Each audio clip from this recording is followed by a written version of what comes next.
بسم اللہ الرحمن الرحیم۔ السلام علیکم ورحمۃ اللہ وبرکاتہ۔ شبان المعظم کی رات مبارک ہے۔ اس رات میں سال بھر میں ہونے والے سارے انتظامات فرشتوں کے سپرد کر دیے جاتے ہیں۔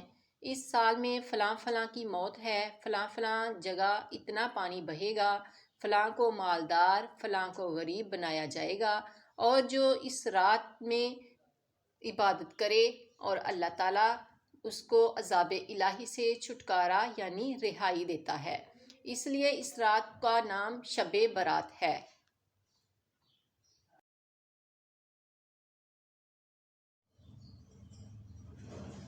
شب برات مغفرت کی رات۔ شب برات کی ایک بڑی خصوصیت کی یہ ہے کہ اس میں اللہ تعالیٰ اپنے فضل و کرم سے بے شمار لوگوں کی بخشش و مغفرت فرما دیتا ہے۔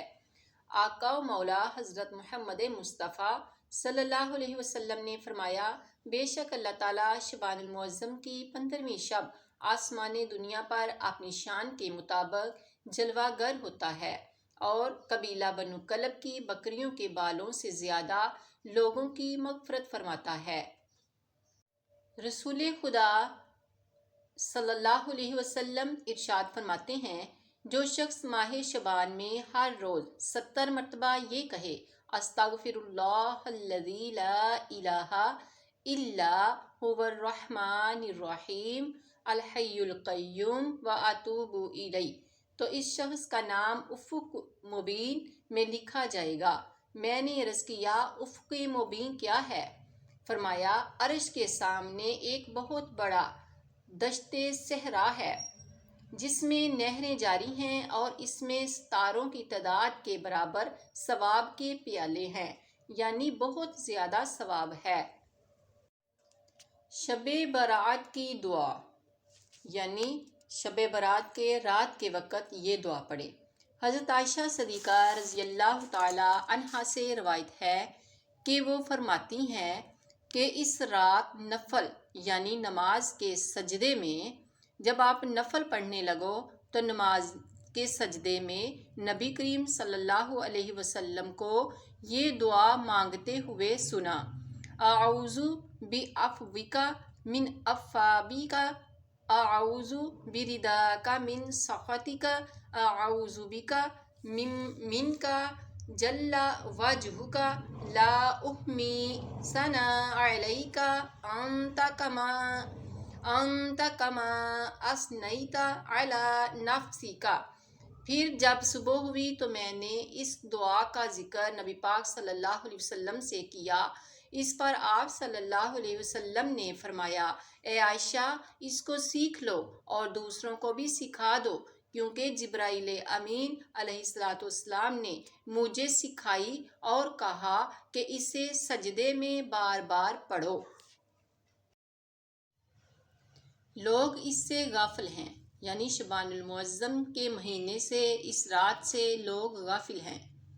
حضرت سیدنا اسامہ بن زید رضی اللہ تعالیٰ عنہ فرماتے ہیں، میں نے عرض کی، یا رسول اللہ صلی اللہ علیہ وآلہ وسلم، میں دیکھتا ہوں کہ جس طرح آپ شبان میں روزے رکھتے ہیں اسی طرح کبھی کسی مہینے میں نہیں رکھتے۔ فرمایا، رجب اور رمضان کے بیچ میں یہ مہینہ ہے، لوگ اس سے غافل ہیں، اس لیے لوگوں کے اعمال اللہ رب العزت کی طرف اٹھائے جاتے ہیں اس مہینے میں، اور مجھے یہ محبوب ہے کہ میرا عمل اس حال میں اٹھایا جائے کہ میں روزہ دار ہوں۔ شبان المعظم وہ مہینہ ہے جس میں ہمارے نامہ اعمال تبدیل ہوتے ہیں۔ دعا ہے رب کائنات سے، مالک ہماری تقدیر میں کچھ لکھ یا نہ لکھ، سب سے اوپر غلامی مصطفیٰ صلی اللہ علیہ وسلم ضرور لکھ، تاکہ ہم بھی آقا صلی اللہ علیہ وسلم کے غلاموں میں شامل ہو جائیں۔ آمین ثم آمین۔ ماہ شبان ماہ اسلام بھی ہے۔ امام قسطلانی نے المواہب المدنیہ میں ایک لطیف بات کہی ہے۔ فرماتے ہیں، ان شہر شعبان شہر الصلاۃ علی رسول اللہ صلی اللہ علیہ وآلہ وسلم، لأن آیات الصلاۃ ان اللہ و ملائکتہ یصلون علی النبی۔ الاحزاب سورہ مبارک 33 تا 56۔ نزلت فی، بے شک شبان المعظم رسول اللہ صلی اللہ علیہ وسلم پر درود و سلام بھیجنے کا مہینہ بھی ہے، اس لیے کہ اس مہینہ میں یہ آیت کریمہ نازل ہوئی تھی۔ کریم آقا صلی اللہ علیہ وسلم کا فرمان خوشبودار ہے کہ جو شخص ایک بار مجھ پر درود پاک پڑھتا ہے، اللہ تعالیٰ اس پر 10 رحمتیں نازل فرماتا ہے۔ 15 شبان المعظم کی رات کو سورہ بقرہ کی آخری آیات پڑھنے کی فضیلت۔ اعوذ باللہ من الشیطان الرجیم، بسم اللہ الرحمن الرحیم۔ آمن الرسول بما انزل الیہ من ربہ والمؤمنون کل آمن باللہ وملائکتہ وکتبہ ورسلہ لا نفرق بین احد من رسلہ وقالوا سمعنا وأطعنا غفرانك ربنا وإليك المصير لا يكلف الله نفسا إلا وسعها لها ما كسبت وعليها ما اكتسبت ربنا لا تؤاخذنا إن نسينا أو أخطأنا ربنا ولا تحمل علينا إثرا كما حملته على الذين من قبلنا ربنا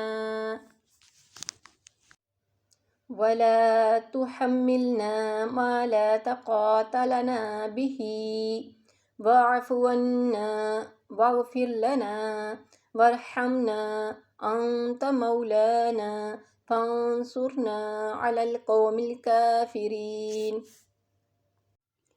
15ویں شب کو سورہ بقرہ کی آخری آیات آمن الرسول سے کافرین تک 21 مرتبہ پڑھنا واسطے امن، سلامتی، حفاظت، جان و مال کی اصل ہے۔